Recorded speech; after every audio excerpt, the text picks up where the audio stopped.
Hi everyone, my name is Emily and I'm a youth services librarian at the Rock Island Public Library, and today's Manga Monday title is March Comes In Like a Lion. So this book, the author is Chika Umino, and she wrote a series called Honey and Clover. I know I read the first 3 volumes of that, and it was about college students in art school. So this book is pretty different than that in terms of characters and sort of where they're at in their lives. Get this fun poster on the inside here.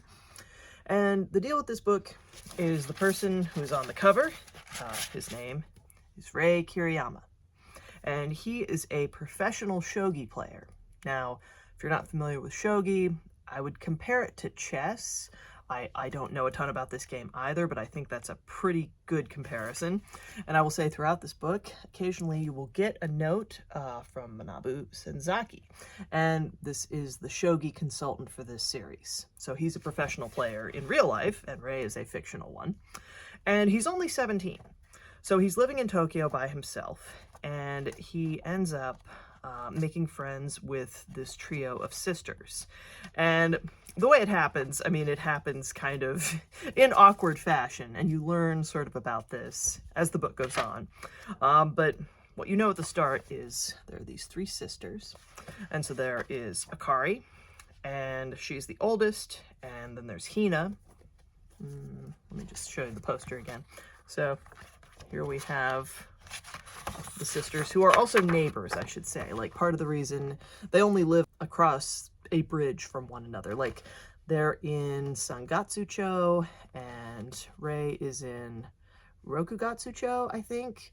Roku is 6, and San is 3, so it's like, okay, that's kind of like... I'm comparing it to 3 blocks, but the distance may be a little bit different. But there's Momo, she's the youngest, Hina, and then there's Akari. And Akari is an adult. She works actually at a bar in Ginza. And the other 2, I mean, she has been taking care of her younger sisters ever since their parents...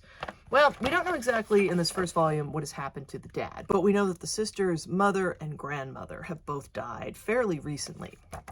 And so for Rei, I mean, he's invited to dinner regularly. He's invited to share meals with the family, and he'll bring food by sometimes. Like, Akara usually won't let him pay for things, but sometimes she does, and he tries to kind of, I guess, repay them for their kindness, because when he and Akari first met, again, it was under some not great circumstances for Rei, and so he says at one point, I can't pretend to be cool with this person because she knows, like, she's seen me at my lowest. So there's no point in me trying to, like, act all cool at this point.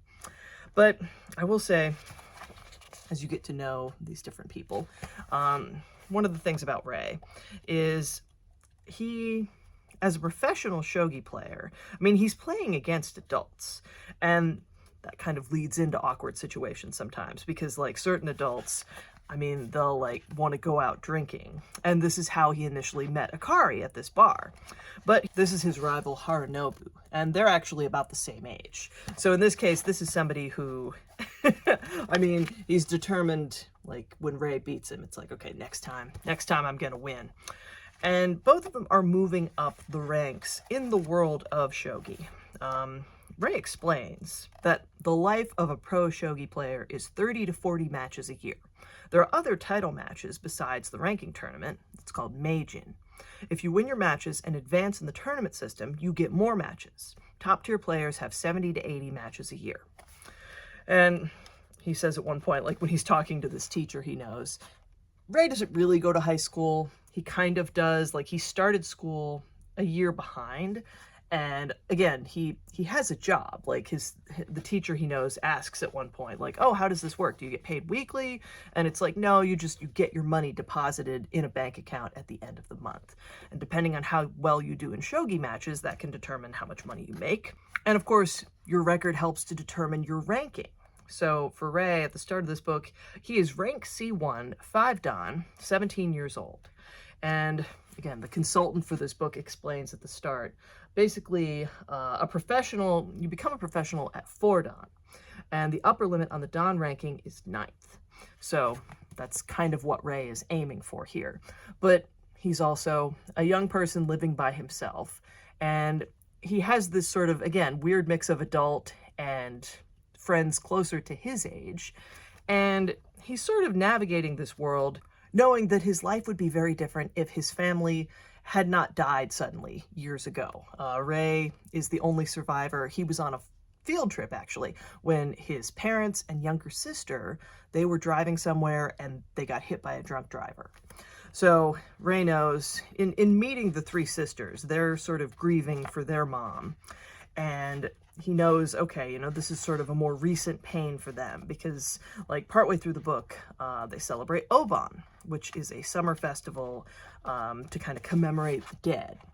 And in, like, greeting them and inviting departed loved ones back for meals and then saying goodbye, I mean, Ray watches as the family does this, the three sisters and their grandpa.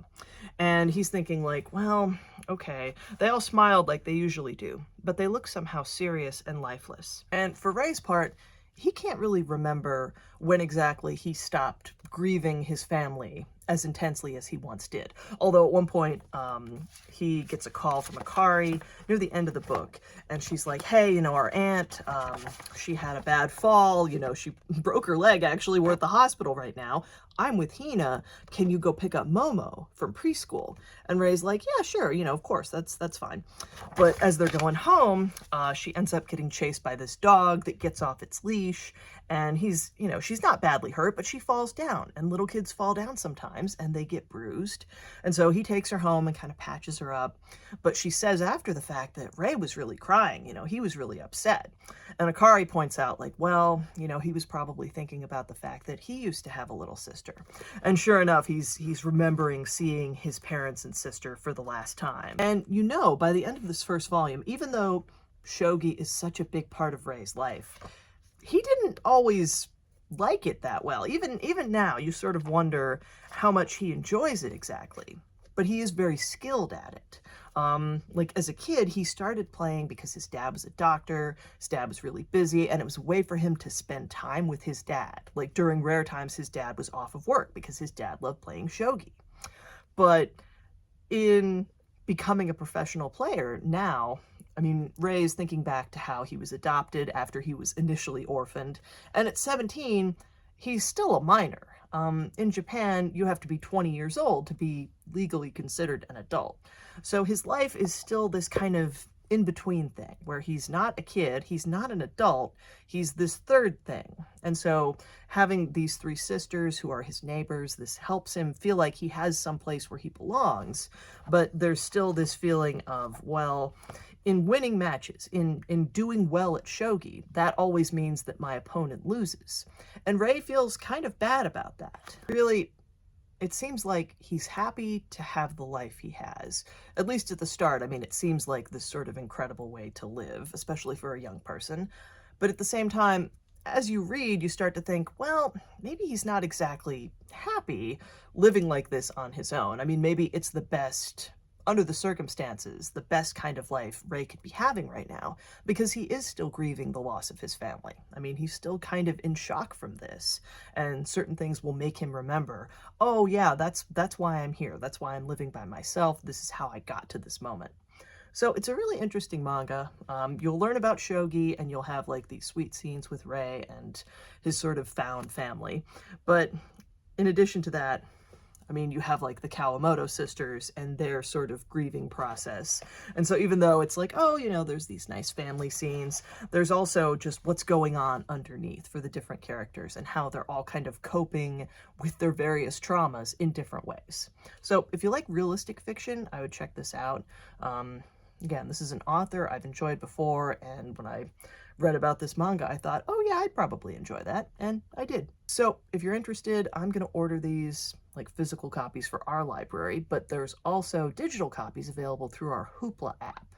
I will say though, the problem with manga on Hoopla is even though you read from right to left with manga, you still have to turn the pages from left to right. So there's a kind of switching thing you have to do in your brain as you read. So if you're interested, check this out. And thank you for watching. I will see you again soon.